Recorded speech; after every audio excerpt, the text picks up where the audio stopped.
नमस्कार, welcome to my channel ज़ूबो बायो। मैं हूं वीरेंद्र कुमार वर्मा। आज मैं आपके लिए लेकर आया हूं ह्यूमन फिजियोलॉजी का chapter body fluids and circulation का रिवीजन सेशन। ये है रिवीजन का छोटा रिचार्ज इम्पॉर्टेंट एमसीक्यू पार्ट 1।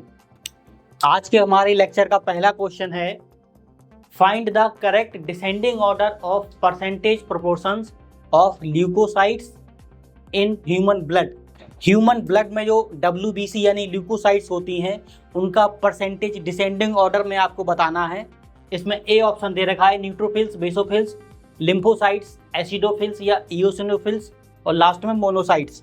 इसके बाद है monocytes, neutrophils, lymphocytes, acidophils, basophils.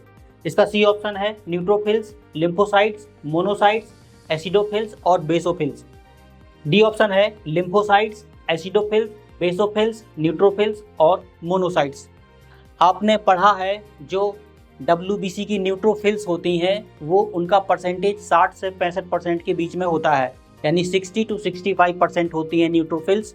और सबसे कम परसेंटेज जो होती है वो होती है बेसोफिल्स की। तो इसके बेसिस पे आप चेक कर सकते हैं। न्यूट्रोफिल्स सबसे ज़्यादा यहाँ भी है, दो जगह है न्यूट्रोफिल्स। इसके बाद लिम्फोसाइट्स और सबसे लास्ट में बेसोफिल्स, सबसे कम परसेंटेज बेसोफिल्स की होती है। तो आपका जो आंसर होगा वो होगा ऑप्शन सी। आपका जो आंसर होगा वो होगा ऑप्शन सी। न्यूट्रोफिल्स की जो परसेंटेज होती है वो 60 to 65% होती है। उसके बाद लिम्फोसाइट्स की परसेंटेज जो होती है वो 25% के लगभग होती है।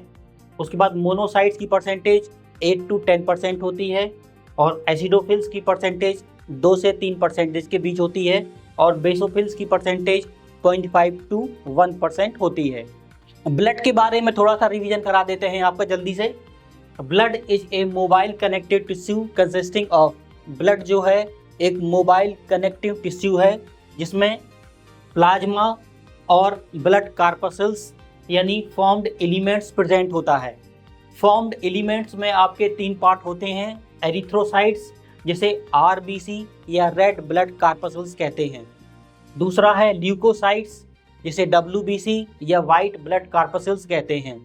और तीसरा जो पार्ट है WBC का वो है थ्रोम्बोसाइट्स जिसे ब्लड प्लेटलेट्स कहते हैं। ये ब्लड प्लेटलेट्स सेल फ्रेगमेंट्स होते हैं। अब जो ल्यूकोसाइट्स होती हैं उन्हें 2 कैटेगरी में बांटा गया है। एक होता है ग्रेन्युलोसाइट्स और दूसरा होता है ए ग्रेन्युलोसाइट्स। ग्रेन्युलोसाइट्स में आपके न्यूट्रोफिल्स, इओसिनोफिल्स और बेसोफिल्स आते हैं। उसके बाद ए ग्रेन्युलोसाइट्स में आपके लिम्फोसाइट्स और मोनोसाइट्स आते हैं।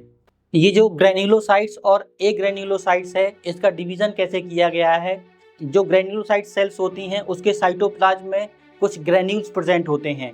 ये ग्रेन्यूल्स एंजाइम होते हैं जो बैक्टीरिया को किल करते हैं। तो जिनमें ये प्रेजेंट होती हैं वो ग्रेन्युलोसाइट्स कहलाती हैं और जिनमें ये अब्सेंट होती हैं वो ए ग्रेन्युलोसाइट्स होती हैं।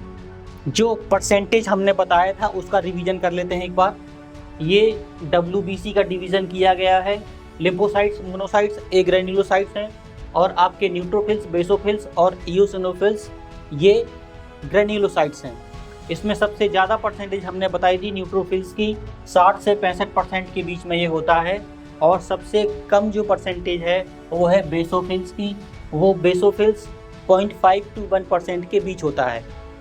ओके, और ए ग्रेन्युलोसाइट्स में जो लिम्फोसाइट्स की परसेंटेज होती है वो 20 to 25% होती है और मोनोसाइट्स की परसेंटेज 2 से 10% के बीच होती है। इओसिनोफिल्स आपका 2 से 3% के बीच होता है। अब इसका जो न्यूक्लियस होता है वो कैसा होता है, देखिए जो न्यूट्रोफिल्स है उसके न्यूक्लियस में मैनी लोब होते हैं। उसके बाद बेसोफिल्स के न्यूक्लियस में 3 लोब होते हैं और ये एस शेप्ड का होता है। इओसिनोफिल्स का जो न्यूक्लियस होता है वो उसमें बाइलोब होते हैं यानी 2 लोब होते हैं उसमें। लिम्फोसाइट्स लार्ज राउंडेड न्यूक्लियस इसमें प्रेजेंट होता है और जो मोनोसाइट्स का न्यूक्लियस होता है वो बीन शेप्ड होता है यानी सेम के बीच के आकार का, या कहना चाहिए किडनी की शेप के आकार का ये होता है इसका न्यूक्लियस। अब फंक्शन इसके देख लेते हैं। न्यूट्रोफिल्स क्या फंक्शन करता है, ये फैगोसाइटिक सेल्स होती है और हार्मफुल जर्म्स को इनगल्फ करके उसे डिस्ट्रॉय कर देता है। इसके बाद जो बेसोफिल्स होते हैं वो हेपेरिन, सीरोटोनिन और हिस्टामिन का सेक्रीशन करते हैं। जो हेपेरिन होता है वो एंटीकाउलेंट होता है, यानी कि ब्लड को जमने से रोकता है। जो सीरोटोनिन होता है वो वैसोकॉन्स्ट्रिक्टर का काम करता है, और हिस्टामिन एक वैसोडाइलेशन का काम करता है, यानी वैसोडाइलेशन ये वेसल्स को फैला देता है, और ये हिस्टामिन सूजन काज करता है एक तरह से। और सीरोटोनिन 70% केसेस में वैसोकॉन्स्ट्रिक्टर का काम करता है। इसके बाद इओसिनोफिल्स की बात कर लेते हैं। जिन पीपल्स को एलर्जी होती है उन्हें अस्थमा या हे फीवर के दौरान इओसिनोफिल्स का जो नंबर होता है वो बढ़ जाता है ब्लड में। लिम्फोसाइट्स क्या काम करता है? जो लिम्फोसाइट्स होता है वो एंटीबॉडी प्रोड्यूस करता है।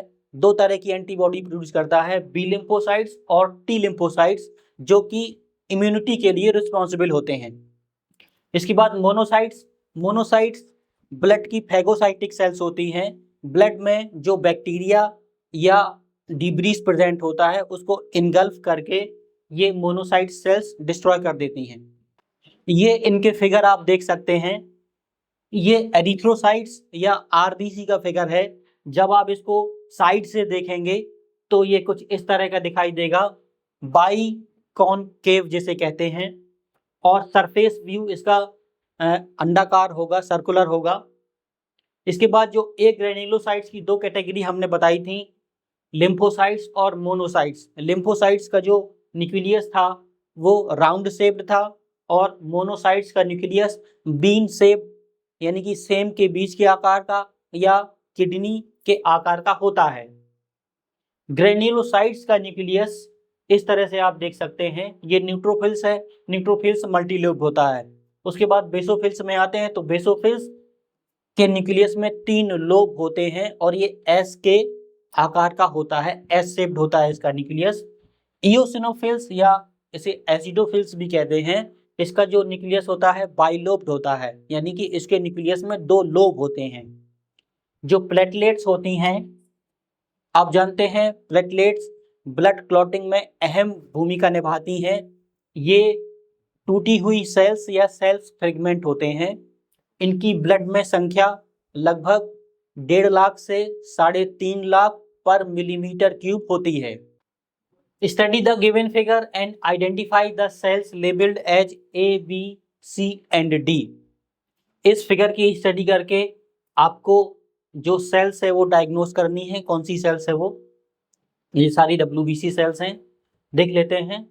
ए का जो न्यूक्लियस है वो बाइलोब्ड है, यानी इसके न्यूक्लियस में 2 लोब है, तो ये होगा आपका इओसिनोफिल्स। इओसिनोफिल्स को एसिडोफिल्स भी कहते हैं। इसके बाद जो सी है, सी के न्यूक्लियस में मल्टीलोब्ड प्रेजेंट है, ये होगा आपका न्यूट्रोफिल्स।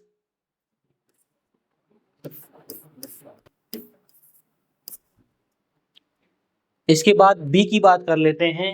बी का जो न्यूक्लियस है वो बीन शेप्ड या किडनी की शेप का है, ये होगा आपका मोनोसाइट्स।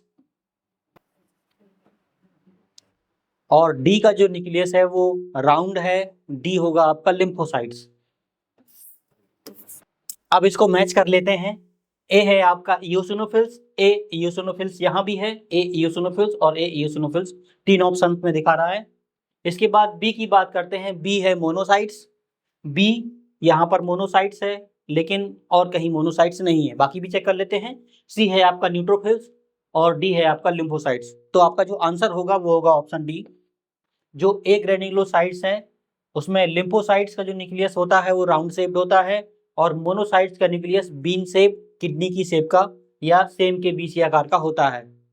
ग्रेन्युलोसाइट्स में इधर से पढ़ते हैं, न्यूट्रोफिल्स का न्यूक्लियस मल्टीलोब्ड होता है, बेसोफिल्स का न्यूक्लियस एस शेप्ड या 3 लोब्ड होते हैं इसमें, और इओसिनोफिल्स का जो न्यूक्लियस होता है वो बाइलोब्ड होता है, इसमें 2 लोब होते हैं। जो प्लेटलेट्स होती हैं वो सेल फ्रेगमेंट्स होती हैं, सेल के टूटे हुए भाग होते हैं। अब बढ़ते हैं अपन लोग अगले क्वेश्चन की तरफ। Which of the following match the correct. आपको फिगर देख के करेक्ट परसेंटेज और फंक्शन का मैच करके सही टिक करना है आपको। इसमें ये देखिए, ये न्यूट्रोफिल्स है, इसकी परसेंटेज सबसे ज़्यादा होती है, इसकी जो परसेंटेज है वो 60 to 65% होती है। इसका जो बी ऑप्शन है, ये इसका जो न्यूक्लियस है वो एस शेप्ड दिखाई दे रहा है और percentage 0.5 to 1% secrete histamine and serotonin, ये एकदम सही है। ये जो सेल दिखाई दे रही है ये बेसोफिल्स को डिनोट कर रही है। इसका जो न्यूक्लियस है वो एस शेप्ड है, इसमें 3 लोब हैं, इसका परसेंटेज भी 0.5 से 1% के बीच है और ये हिस्टामिन सीरोटोनिन का सेक्रीशन करती है। तो आपका जो आंसर होगा वो होगा option B. Match the types of WBC listed under column first with the shape of nucleus given under column second and select the correct option from the given codes। जो neutrophils होता है, neutrophils का जो nucleus है वो multi lobe होता है, वो आप देख लीजिए। न्यूट्रोफिल्स 3 से 5 लोब होते हैं इसमें। न्यूट्रोफिल्स के बाद बेसोफिल्स का न्यूक्लियस होता है एस शेप्ड या उसमें 3 लोब होते हैं। बेसोफिल्स का न्यूक्लियस एस शेप्ड। इओसिनोफिल्स का न्यूक्लियस 2 लोब होते हैं इओसिनोफिल्स के न्यूक्लियस में। तो इओसिनोफिल्स का जो न्यूक्लियस है वो बाइलोब्ड या 2 लोब होते हैं उसमें। और जो मोनोसाइट्स होते हैं उसका जो न्यूक्लियस होता है वो किडनी शेप्ड या बीन शेप्ड होता है। तो आप मैच कर सकते हैं। ए का है तीसरा, आपका ए का तीसरा यहाँ भी है, यहाँ भी है, ओके।